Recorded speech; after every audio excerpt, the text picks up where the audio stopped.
Yes. Okay. Hi, everyone. I'm Max. I'm a third-year PhD student working under the auspices of Sam Livingstone, with whom this is joint work. And my second supervisor is Alex. So I'm going to be talking about preconditioning for MCMC. Okay. So what's going to happen? So I'll introduce the notion of what it means to be well-conditioned as a problem and what it means to be ill-conditioned as a problem. I'll introduce the class of algorithms Markov chain Monte Carlo, which I'm sure some of you are very familiar with.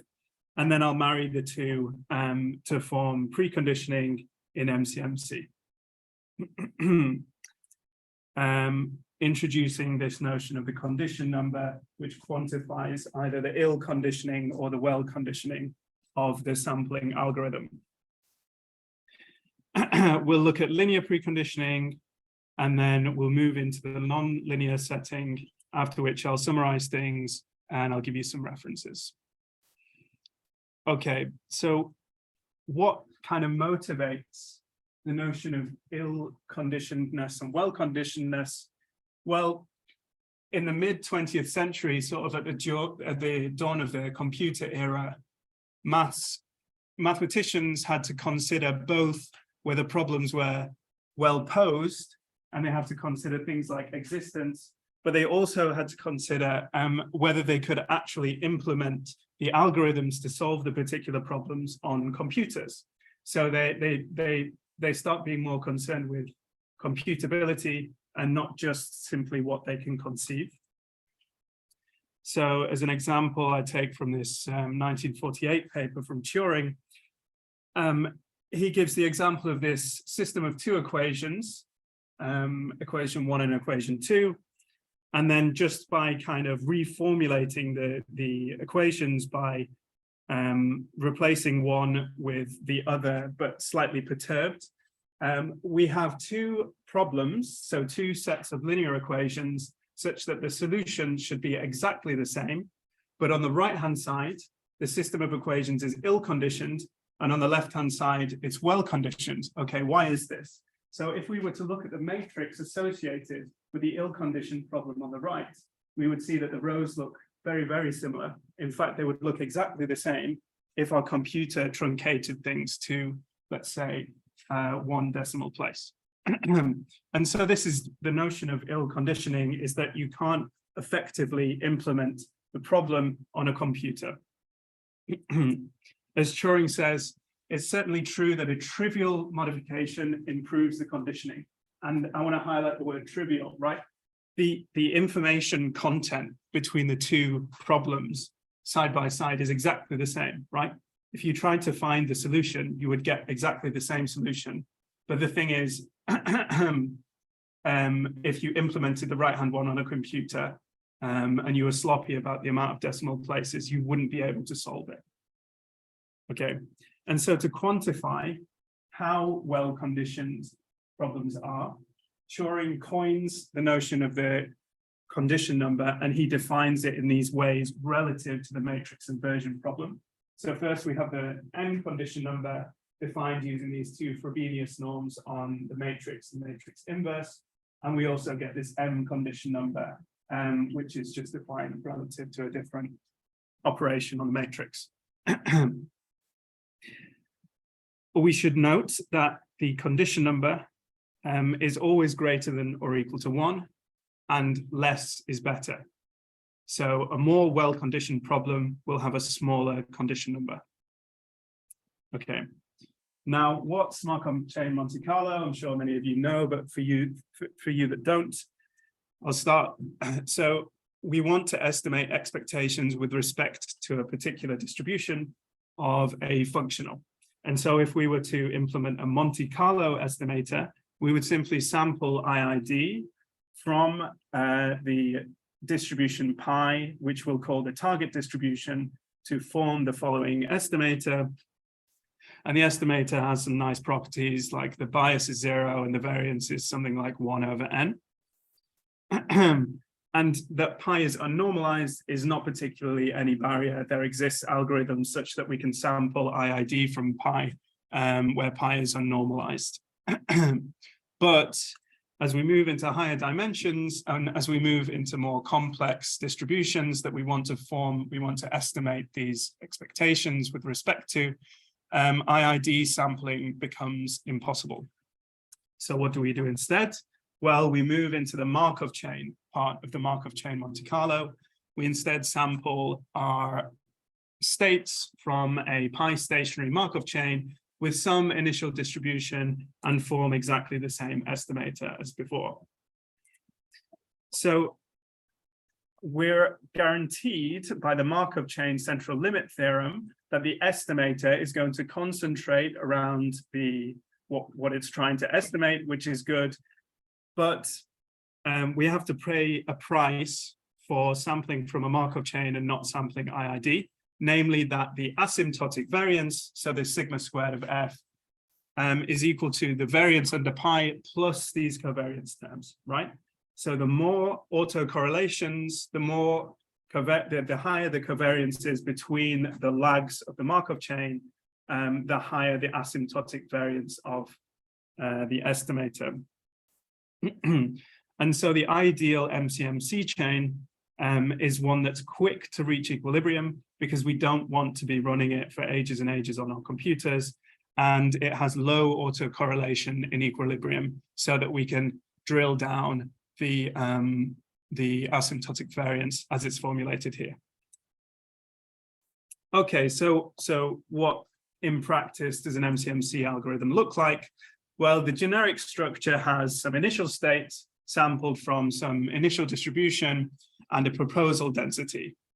So at each step in the algorithm, first off, we propose a new state according to the proposal density that uses information about the prior state. So hence the Markov bit of the Markov chain. And then we either set the next state to be the proposed state with a certain probability based on the previous state and the proposed state. Otherwise, we just set the next state to be the latest state. And I won't go into the details of what this acceptance probability looks like. But step 2 is commonly called the Metropolis-Hastings accept-reject step, and the particular form of the acceptance ensures that the Markov chain will be pi stationary. So the equilibrium distribution will be pi. Okay, and then step 1, so the proposal distribution defines the particular flavor of MCMC algorithm. So for instance, if the proposal distribution was independent of the most recent state, we would have what's called the independent Metropolis-Hastings algorithm. If it's a normal centered at the most recent state, we would call this a random walk metropolis algorithm. And if instead the normal is centered at the recent state, but then we kind of nudge towards one of the modes of the distribution, we would call this the Metropolis-Adjusted Langevin algorithm. And then finally, the most kind of complex instantiation that people do use of Markov chain Monte Carlo is that we take the most recent state and we imagine that it's a position of a particle existing in a space whose potential is defined by the potential of the distribution that we're targeting. And we nudge it with some initial momentum, some random initial momentum, and then we evolve the trajectory forward according to Hamiltonian dynamics for a certain amount of time. And then after that amount of time, we stop the dynamics and say, okay, the point of the particle after this fixed amount of time is going to be our new proposal. So this is Hamiltonian Monte Carlo, or HMC for short. Okay, oh, by the way, I forgot to say, just shout out with any questions if you have any. Okay, cool. So given a particular flavor, particular name of MCMC algorithm, we want to know how well it's going to run. So we define some quantities that we can grasp. So you'll recall from a couple of slides ago that the ideal MCMC is quick to reach equilibrium, and it has low autocorrelation in equilibrium, right? Because from the asymptotic variance, low autocorrelation means low asymptotic variance modulo the particular functional that we want to estimate. Okay, so the first quantity of interest is called the epsilon mixing time, and it measures the time to equilibrium of one of these algorithms defined by the proposal. So the epsilon mixing time is this tau of epsilon mu naught, so it's defined with respect to the initial distribution, and it's simply the first time at which the distribution of the state of the Markov chain, the distance between that distribution and the stationary distribution is less than this epsilon. Okay, so it's the amount of time that it takes for the law of the Markov chain to get within epsilon of the target distribution, the distribution that we want to sample from. Okay, and we have this other quantity of interest we call the spectral gap, which affects both the asymptotic variance, so these autocorrelations, and the time to equilibrium. So if we define the operator P of the Markov chain, which acts on the space of L2 functions as follows. So P of f of x means that we take, yeah, go on.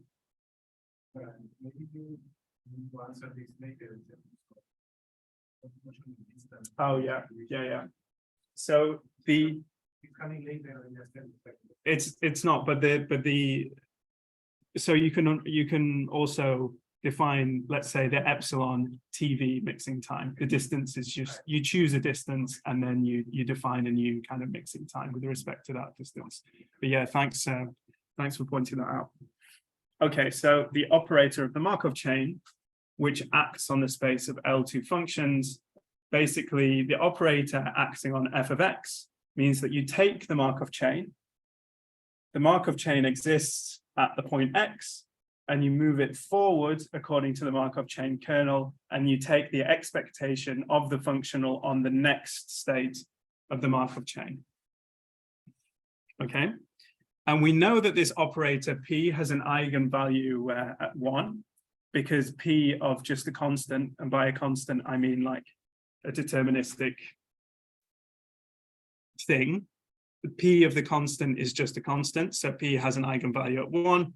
And due to other reasons that you can derive using basic spectral theory, the spectrum is within -1 to 1.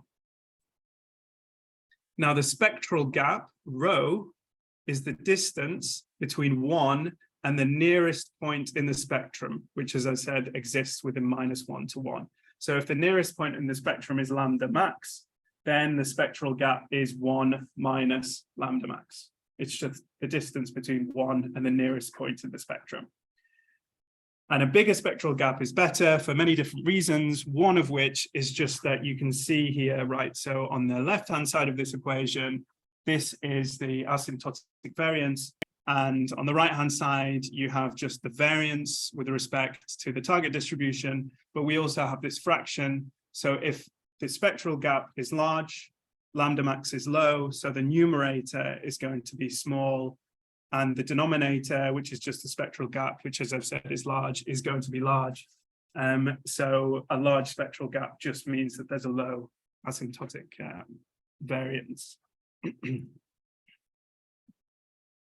Okay, so I've defined these quantities of interest, and none of them have been with respect to anything to do with the condition number in MCMC. So I'll define what the condition number in MCMC is, and then I'm going to kind of tie it into these quantities of interest that we should be concerned with if we want to know the efficiency of our MCMC algorithm. Okay, so defining the condition number in MCMC. So for a target of the form pi, which is proportional to e to the minus u, and I'll call u the potential on r to the d, such that the eigenvalues of the Hessian of the potential are bounded between big M and little m. So this is the space of distributions that we're working with. This is the space that we're living in for this talk. These are the distributions that we want to take samples from. that the eigenvalues are bounded between little m and big M, we call U little m strongly convex and big M smooth. Okay, so what does it mean to be little m strongly convex? Well, it implies lots of kind of nice properties, one of which is that the distributions are guaranteed to be unimodal. Another, that the space of distribution is closed under various kind of operations like convolutions and affine transformations. In general, M just measures the curvature of the potential.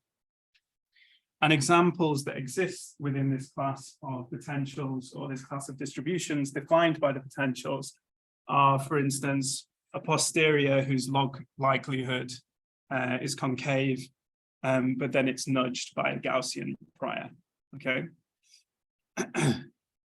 So what does it mean to be big M smooth? Well, it means that the gradient of the potential behaves nicely. So the gradient of the potential is M Lipschitz. And what this means is that the discretization of the trajectories that the MCMC algorithms use, so HMC uses a discretization of Hamiltonian mechanics, the discretizations that underline these MCMC algorithms work nicely. As a kind of summarial point, little m strong convexity, big M smoothness just means that we can find convex quadratic upper and lower bounds on potential. Okay, and now, because the target is in this particular class, we can define the condition number associated with sampling from the target. So kappa is just these two suprema of the two norms of the Hessian of the potential. And you can see it's how it kind of is related to the earlier notion of the condition number as defined by Turing, except now our matrix, the matrix in question, changes throughout the state space. So we just get these suprema here. Okay, and so if these bounds that define the M strong convexity and big M smoothness are tight, we just get that the kappa, the condition number is the ratio between them. Okay, and as the condition number goes to 1, the eigenvalues kind of get sandwiched by the big M and the little m, and pi starts to look more like an isotropic Gaussian, i.e. more like something that we're going to have a good time if we want to sample from it. Okay, so the way that the condition number is defined is, I've just sort of given you that definition and said it relates to the earlier notions of the condition number, but we want to know concretely how it affects the efficiency of the MCMC. And recently there's been sort of a intense flurry of activity in MCMC theory, where people have been finding bounds on the spectral gap and the mixing time, i.e. these quantities of interest of particular MCMC algorithms. So I have this table here where I present upper and lower bounds on the spectral gap and the mixing time, and just these, there exist symbols, just means that the theorem statements are in the form, there exists a target such that there is a lower bound in this case, and there exists a target such that there's an upper bound in this case. Okay, and the for all just means for all targets within a particular class, for a particular parameterization of the MCMC, we have these upper bounds on both the epsilon mixing time and the spectral gap. So as you can see from the table, these bounds are all polynomial in both the dimension and the condition number, and that the kind of attention is mostly kind of relegated to the dimension, but we want to kind of focus our attention on the condition number, because as you can see, all of these bounds are stated with respect to the condition number, and I should just say that all of the bounds are also up to logarithmic factors. Okay, so this should kind of motivate our attention on the condition number in MCMC. Okay, so as you might remember from before, well, maybe I didn't say this. Preconditioning is the act of trying to make the condition number smaller, right? It's the act of trying to make the implementation of the algorithm on a computer better, right? And so in MCMC, preconditioning involves a process, xi, in curly x space, which is our sample process, right? This is the process that we're going to take samples from that we'll put into the estimator f hat used to estimate the expectation. And we also have a process yi in curly y space and some nice transformation, which we call the preconditioner, which transforms our x's into our y's and vice versa. So we want it to be invertible and we want it to also have some nice properties. And the idea is that we'll sample from the y space and transform back the samples in the y space to the x space. And the motivation is that we have that the sampler in the y space samples from some well-conditioned distribution, and then we transform the samples and apply a Metropolis Hastings filter to the samples in the x space, such that the samples in the x space form the things that we're going to use in the estimator f hat. And because we're sampling in y space, which is well-conditioned, and not x space, which is ill-conditioned, our sampler in that space is going to run well. Okay, so this definition of preconditioning encapsulates basically all of adaptive MCMC and also a lot of generative models, where the kind of philosophy is that you learn a complex distribution by learning a transformation between some simple distribution. So you learn a parameterization of a transformation from some simple distribution, such that when you sample from the simple distribution, you apply the transformation, you get something like a sample from the complex distribution. Okay, and so just to give a couple of examples, in adaptive MCMC, we have access to the target distribution, the density of the target distribution, which is possibly unnormalized. Yeah, if you the kind of review paper by Marzuk gives somewhat of an overarching framework for doing this. And then in particular, I've just included this example, which is HMC, Hamiltonian Monte Carlo, with inverse autoregressive flows, which is a kind of normalizing flow. And when we don't have access to the target density, we can use a generative model, like a generative adversarial network or a normalizing flow. So here we don't have access to the target density, as I said, but we do have access to samples from that density. Okay, so we're going to focus at first on the case where the transformation that we make between the y space and the x space is linear. So the transformation g of x is just a linear invertible transformation from x space to y space. And you can define the condition number just using the definition of the condition number in general on the y process. Sorry, this should be an x. Yeah. So you can apply the definition of the condition number in the y space, and then just by changing variables, you can get it with respect to the Hessian on the x space. Okay, and ideally, we want the condition number in the y space to be a lot lower than the condition number in the x space, because we're undergoing some effort to produce a particular transformation so that we can sample efficiently from the y space and transform using the transformation to samples in the x space. And so the intuition is just that we set L to be the square root of some kind of representative of the Hessian of the potential of the distribution, i.e. we might have L be the square root of the precision, or we might have L be the square root of the Hessian at the mode. And the intuition behind this is just so that these things, the L's cancel out the Hessian in both cases. So the norms will be small and our condition number will be small and our algorithm will run well in the Y space. Okay, so let's say you're a practitioner. You've identified a particular linear preconditioner, which is what I'll call this matrix L.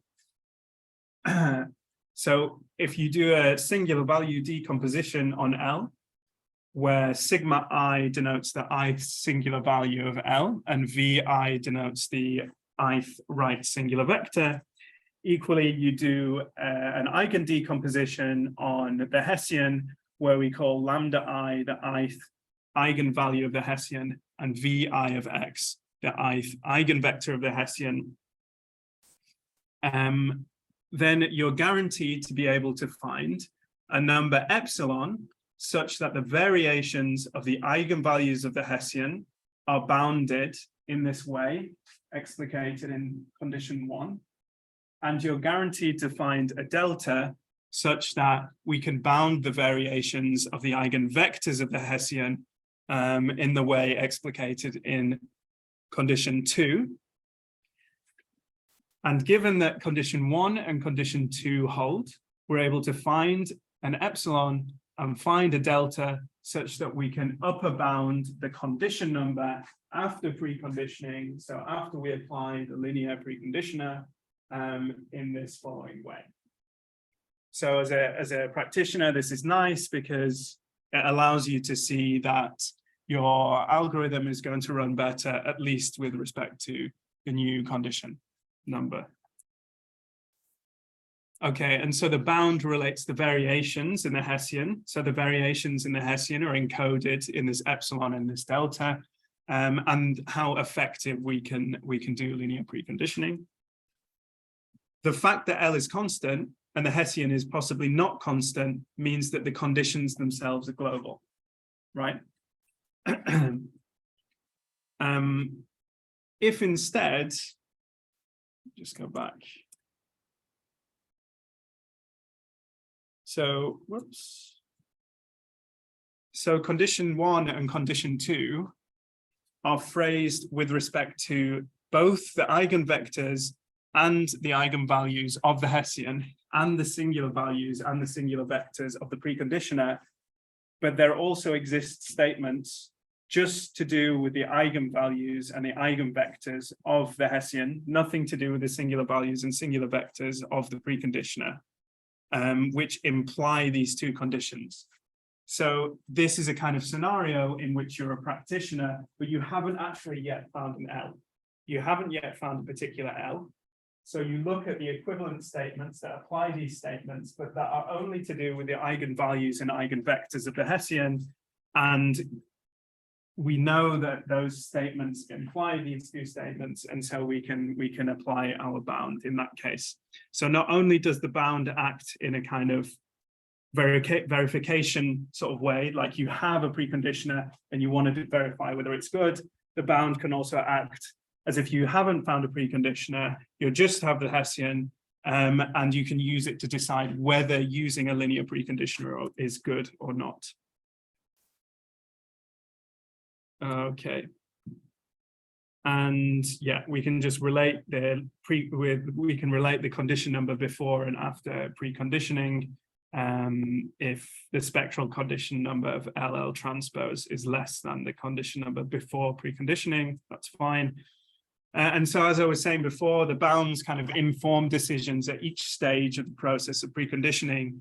You can do the pre-check if you want to check the statements just to do with the eigenvalues and eigenvectors of the Hessian, or you can use it in a constructive way, so you can identify singular values and singular vectors such that condition 1 and condition 2 hold, and then you use those singular values and singular vectors as to construct a linear preconditioner, or you can use it in verification. So where you have a linear preconditioner, you find the epsilon and the delta, and you plug it into this bound. Yeah. Okay. Yeah. So you find a collection of like values that somehow make a smaller possible bound. Yeah. And then you look like half the side and back. That idea? Exactly, yeah. So you want to find numbers and vectors such that these conditions hold with really small epsilon and really small delta. And then you say, okay, these numbers and vectors, we're going to use as the singular values and singular vectors of the preconditioner. So it's in that way that it allows us to kind of construct the preconditioner. Yeah, Kai. I just want to know, but would be better to just check your. What do you mean? The end result of sitting in an system is not for, so is it constructed, because if it's constructed, you need to check yes. Yeah. Ideally, you will want to construct the epsilons and the deltas such that this is true. You know that we know that they exist, But can you construct them? but can you construct them? In some cases, you can construct them. They're easy to find. But we're looking at rephrasing these bounds using something like the eigenvalue stability inequalities, or we might use Weil's inequality, such that we need less information. So we need less information than just the eigenvalues and the eigenvectors to find epsilons and deltas. Because, as you rightly remark, constructing the eigenvalues and the eigenvectors of the Hessian is no trivial thing to do. Okay. Cool. Okay, right. Let's move into nonlinear preconditioning. So we'll call kappa of G the condition number after a general transform. So this transform might be nonlinear. And why do we need to do nonlinear preconditioning? Finding a general transformation is, a lot harder than just finding a linear transformation. So what motivates us to do this nonlinear preconditioning? Well, we can prove this proposition that it's actually impossible to use linear preconditioning to achieve a condition number after preconditioning that's optimal, so that's 1, when the target is not a Gaussian. And so the proof works in this way, right? The only distribution with condition number 1 is an isotropic Gaussian. You remember condition number 1 means that the eigenvalues of the Hessian are kind of sandwich until they're all equal to 1, or they're all equal to one another, which just implies that the distribution is an isotropic Gaussian. And then we assume, seeking a contradiction, that we can make a linear transformation from a non-Gaussian to reach this isotropic Gaussian, and so we reach optimality, right? Then, if that linear transformation is invertible, we can just take the inverse to transform the state variable of a Gaussian to reach a non-Gaussian, which we know we can't do because the space of Gaussians is closed under linear transformation. So we know we can't achieve optimality when pi is no longer Gaussian. Okay. If that wasn't enough motivation, we've also found targets that exhibit an arbitrarily high condition number that actually gets worse under any linear preconditioning. So if you use any linear preconditioner that isn't the identity, the target is going to get worse. Okay, I'm going to skip over that. Okay, so how do we identify these nonlinear transformations as preconditioners?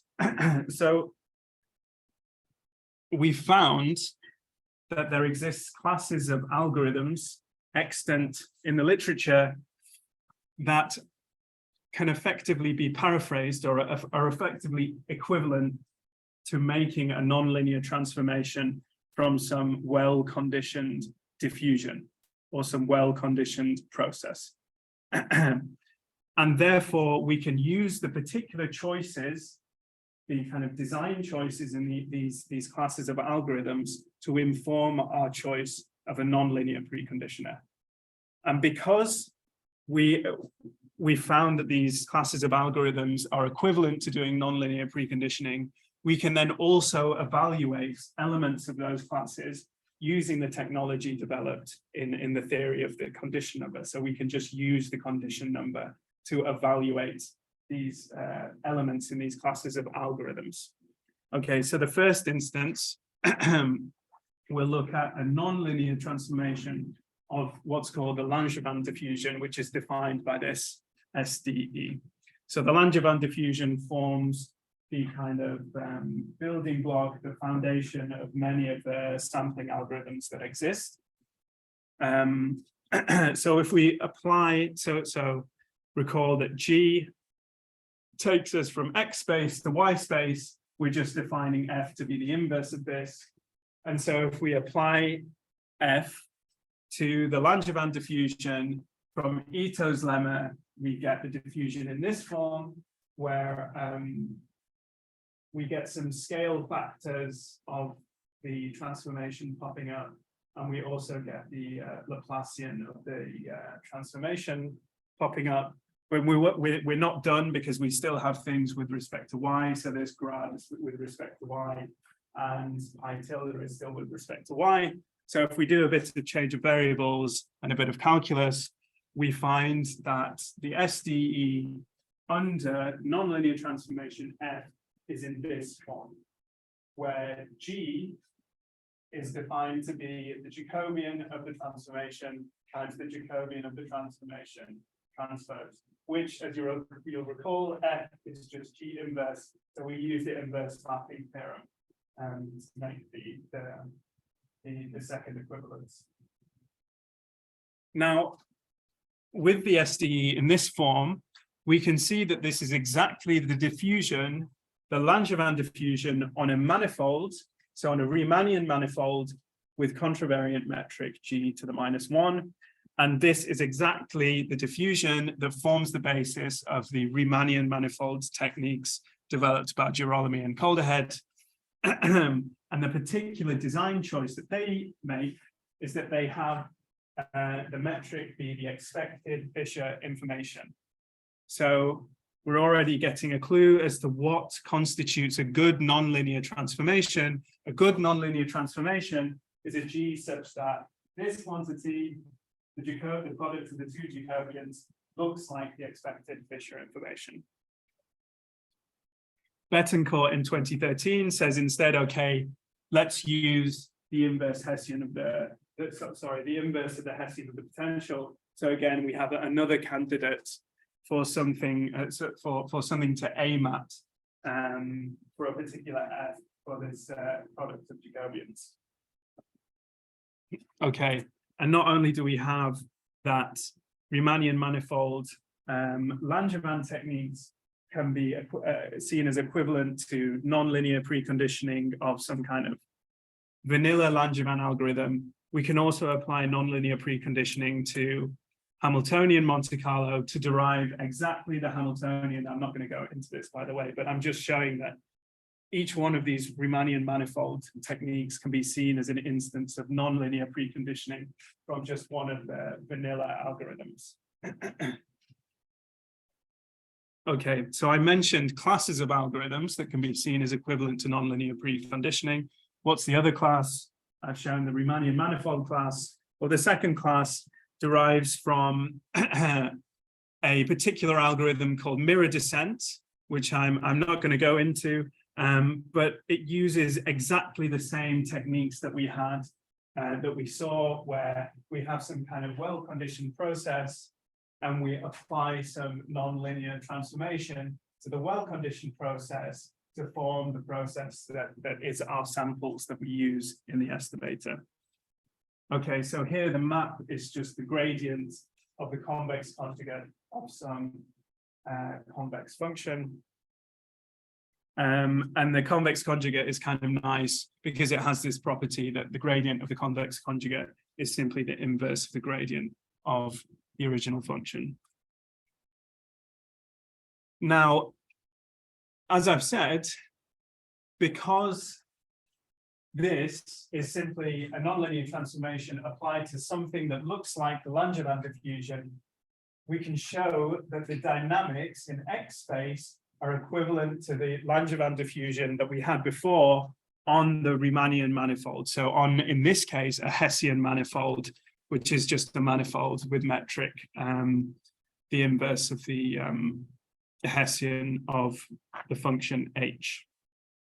And in particular, a paper from Chewy in 2020 proposed using as this map h just the potential of the target distribution, and therefore the metric of the resulting diffusion in the X space is exactly the metric that is proposed by Michael Betancourt in 2013 that we saw a couple of slides ago. So it's the inverse of the Hessian of the potential. Okay, and so now we've kind of accumulated enough clues to inform us as what constitutes a good nonlinear transformation. Namely, we want to find a transformation such that the Jacobian of the transformation looks like the square root of the Hessian of the potential. Okay, and this makes sense because if you look at the Hessian of the potential in the new space, and you just do a change of variables, you can see we have this first term and these two other terms. And if the Jacobian of the transformation is just the square root of the potential of the Hessian of the potential of the target, then the first term goes to the identity, and the other terms are simply to do with derivatives of the Jacobian of the transformation. So the hope is that if the derivatives of the Jacobian of the transformation behave nicely, then the Hessian in a new space will simply look like just a small perturbation away from the identity, meaning that the process in the Y space is well conditioned. Okay, so I'm not going to go into that stuff. Okay, so what have we done? Well, I've introduced you to the notion of a problem that's well conditioned, is one that can be best implemented on a computer, and that the transformation from an ill-conditioned problem to a well-conditioned problem is this notion of preconditioning. And we quantify the conditionedness of a particular problem using this condition number. I introduced Markov chain Monte Carlo methods, and I've defined quantities of interest such as the spectral gap and the epsilon mixing time, and showed that they relate to the condition number using these recently introduced bounds. We merged the two subjects together and defined preconditioning in MCMC, for which we defined the particular notion of the condition number. We derived bounds on the condition number after linear preconditioning, given global conditions on the variations in the Hessian of the potential with respect to the singular values and singular vectors of the linear preconditioner in question. And as I said, the bound can be used at any stage of the preconditioning process. It can be used to check whether you should linear precondition. It can be used to construct a linear preconditioner, and it can be used to verify a particular linear preconditioner is good. We then moved to motivate nonlinear preconditioning, and we showed that we could derive these two classes of algorithms just as cases of linear transformations from sort of from diffusions. And given that we've kind of formed this equivalence between nonlinear preconditioning and these two classes of algorithms, we can compare them just by looking at the condition number. Yeah, we can use techniques from preconditioning to compare them, and we can also use particular design choices of algorithms in these two classes to inform us as to what are the good nonlinear preconditioners to choose. And that's my talk. So thank you.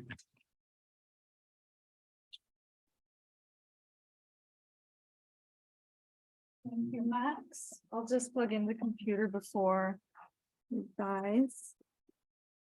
And give time to everyone to think of some wonderful questions.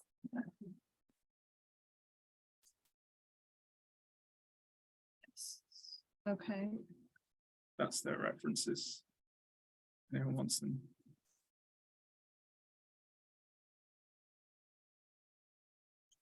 Okay.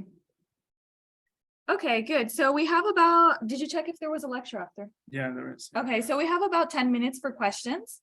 And we can receive them either in the chat. Okay, we already have one. You could either write in the chat or turn on your mic because we can all hear you, and in person, of course. So there's one question. Yeah, thanks for the question, Joe. I can send you some experiments. But suffice it to say that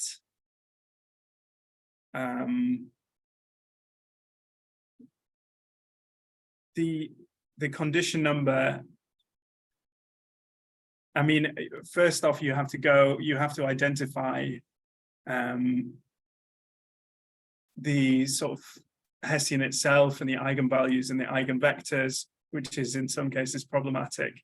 But in those cases, we can identify linear preconditioners, and applying linear preconditioners, you can see the contours of the target distribution. So if you can see in the background of this slide, that's actually the contour plot of a Bayesian binary logistic regression after preconditioning. So you can see the contours becoming more regular. I can send you some I can send you some experiments if you like, Joe, but just send me an email.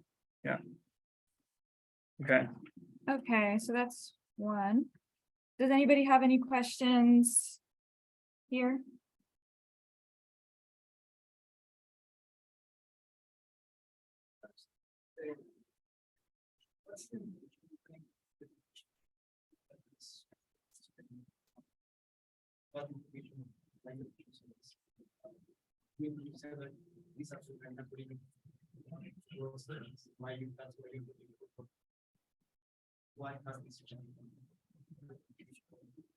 Can you repeat the question so they can hear us? Yeah, so I guess the question was, why is the condition number as applied to MCMC formulated in this particular way?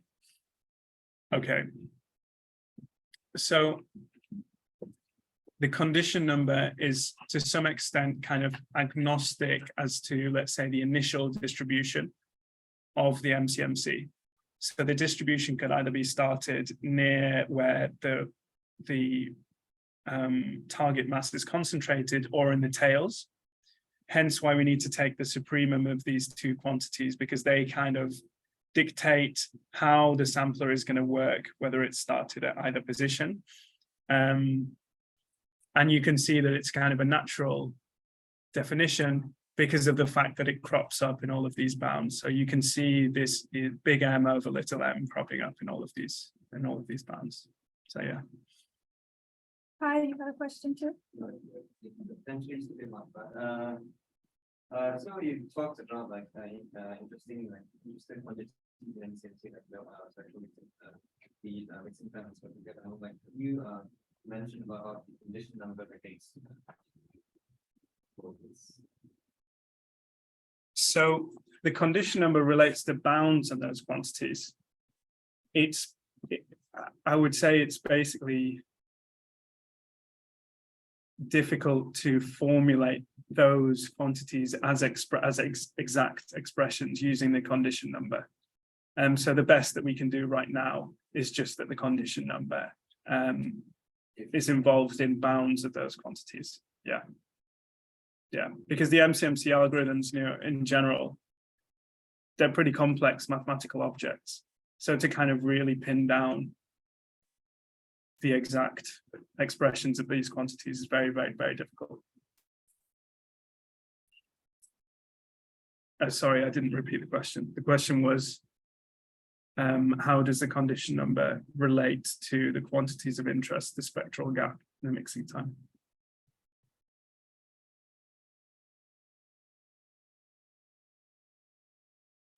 Okay, I have a couple of questions too.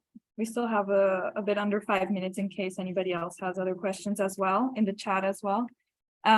So one of my questions was, when you were showing the bounds, you said that these bounds can be used essentially for 3 different things. 1, to construct the preconditioner, 2, to check if your preconditioner is actually good, and 3, to check if it's a good idea at all to do linear preconditioning. And I was kind of interested in that subtle difference between check that the linear preconditioner is good and whether it's a good idea at all to do a linear preconditioner. Can you kind of show on the bounds where you can see that difference between those two? Yeah.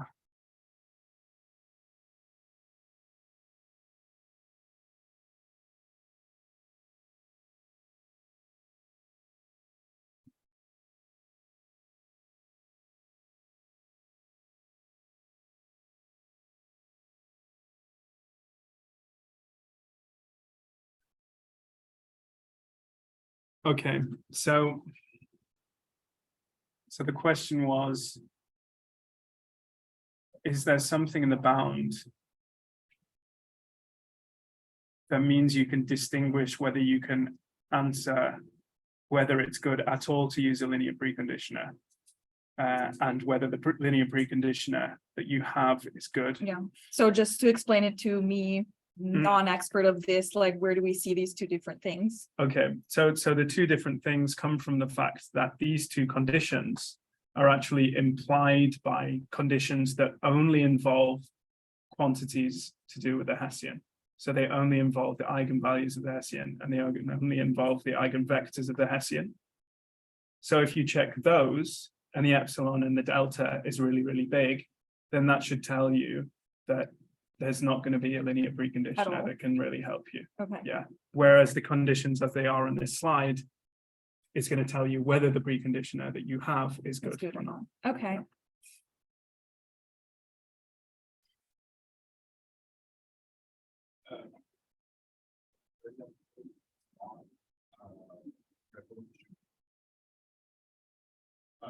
Pretty sure.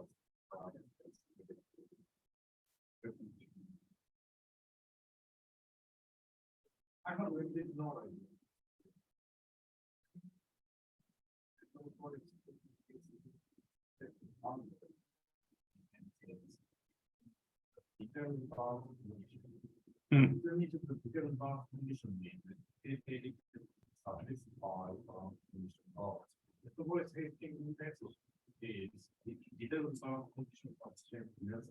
It means it was a kind of constraint on the transformation G of X to Y. And I couldn't bring this page to the point page of what happens if you don't include the practical transformation part. You can use some lessons to make bound conditions. It will not affect your preconditioning. So I Yes, guess 30 seconds. the question is that you might have, so as preconditioning defined here, you would need, in that you transform from a well-conditioned space to a space which you then apply the Metropolis-Hastings filter to. You need the preconditioner to be of a particular form so that you can calculate the quantities to do with the Metropolis-Hastings filter. And if you don't calculate it, what happens? Can you still linearly precondition, or can you still precondition? Yeah. It's still very much possible, right? The particular filter just makes the Markov chain pi invariant. But that isn't to say that you can use a method where you don't apply the filter and you will absolutely not get good samples or something like good samples from the invariant distribution. In fact, the methods here